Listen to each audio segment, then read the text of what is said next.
Welcome to another episode of Give It a Nudge. Today, we'll have a lot of fun. We've got a good friend of mine, Niesten from Proptech Labs. Well done, you did it. Got it. You did it. Welcome, Raf. Thank you. Thanks for having me, Steve. It's funny when you have people that you know really well and you don't ever use their surname and you don't ever talk about their business because they're friends. Yeah. It's actually quite hard. I actually didn't know your surname until now, so I just thought you only had one name. That was how I've always known you.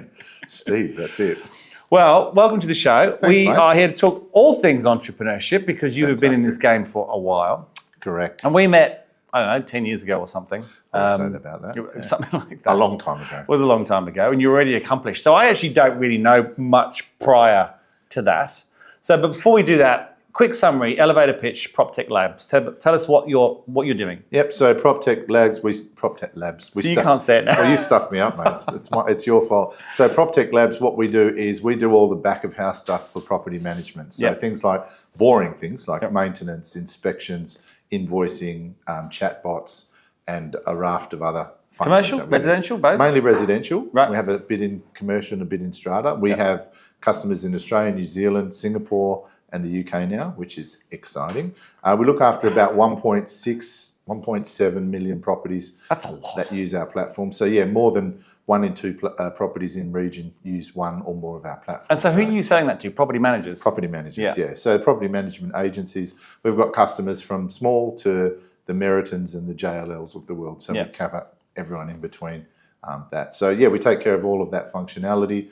Our inspection business, we process more than a million images a week, 40,000 inspections a week.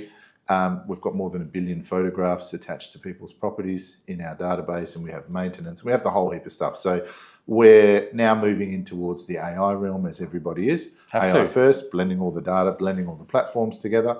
And it's completely crazy busy. So that's my elevator pitch. And I don't need any money, so thanks. And you're up for an award tonight. I'm up for an award. We're actually up for 4 awards tonight. Oh, wow. 1 for me and 3 for the business. So Proptech Leader of the Year. I think I'm too controversial to win, so I probably won't win, but it's nice to be nominated anyway. You might win. I might. But where is it?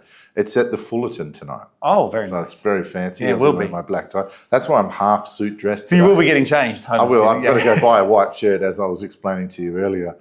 My white shirts look somewhat yellow because, like you, I'm a t-shirt guy. Yeah. That's what happens in technology. We wear t-shirts. T-shirts and polos at the best. Weird. Well, I dressed up because you were dressing up. Well, I'm thank you for dressing up, mate. I appreciate it. It feels good. Socks. Got earthy colours today. Right, let's go back to before I knew you, before Steve, as we could call it. Steve. Tell me a little bit about it, because I literally don't think I've ever had enough interest to ask. Tell me, when you left school, what did you do? Did you go to uni? Did you go straight into business? What happened? No, I went to uni. So I went to uni and I thought, this is cool. And while I was at uni, I thought, this is great, but I wanted to do some entrepreneurial type stuff. Yep. So I started a little security business and I was selling things like bugs and mini cameras and things that kind of security, not security. We had that too, but the other side of the business was that. So I sort of ran that on the side while I was in uni, and it was pretty cool. I enjoyed it a lot. Who were you selling to at uni? Bugs? The police. So this was this was all before the internet. So the internet was like first coming out, and no one knew how to really use it or source stuff from it. It was an amazing period of time. Like you could find things, you could source things, you could do whatever you wanted to do.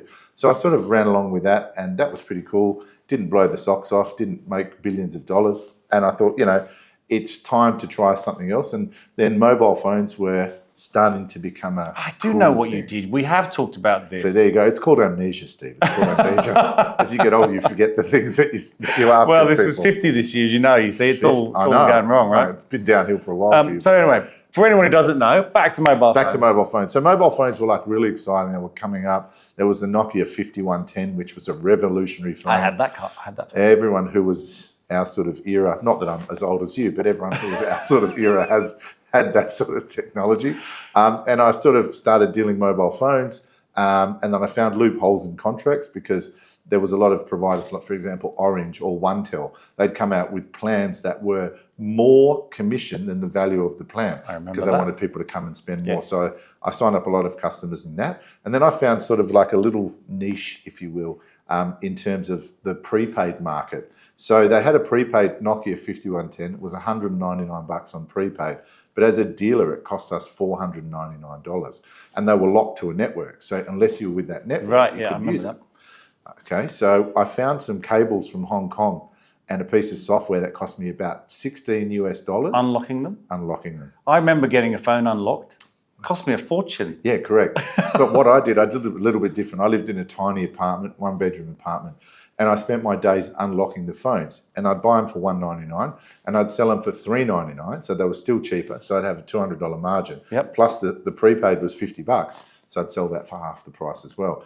And at one point in time, my whole apartment was full of mobile phones, like to the roof. I couldn't. There was nowhere to sleep. They were everywhere. It was like a full-time job. That's what I did. People would come buy the phones, and so on and so forth. So you were selling them just out the door? Out the door. Yeah. Where were you advertising? Was that just word of mouth? Well, I knew all the phone dealers because Right. I'm from Perth originally, so I knew all the phone dealers, and people was like, "I need some phones. We've got some stock, and it's $100 cheaper than what you're getting." So I remember OneTel. I did a lot of recruitment for OneTel. There you go. Never got paid.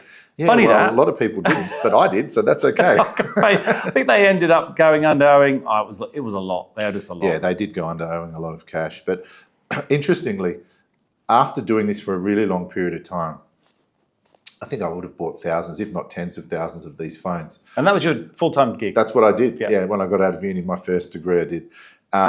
There was a fax, because this is how old it is, there was a fax sent around to every Telstra dealer in the entire country to no longer sell me prepaid phones. Did you have your face on? Like a I wanted don't poster? No, I don't think it was a wanted poster. It would have been cool if it was. Would have been so on a fax as well. Yeah, exactly. But it was an amazing business, and it sort of gave me my first big push because it was a great business to have. Yeah. It was a great business to operate, and it came with virtually no cost. I was running it out of my house. I moved into a shop after that because it was too problematic to have all of these phones everywhere where you were.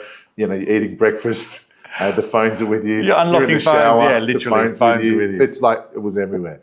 And so that was really good. That gave me a boost. Obviously, after that fax went around, it was a bit difficult to get supply. 5110 started to lose interest and new phones came out. Yep. So that sort of petered off a bit. But when I was a younger lad in my first degree, I did a 6 months stint in Canada. What did you study? I did marketing and media. So I did a double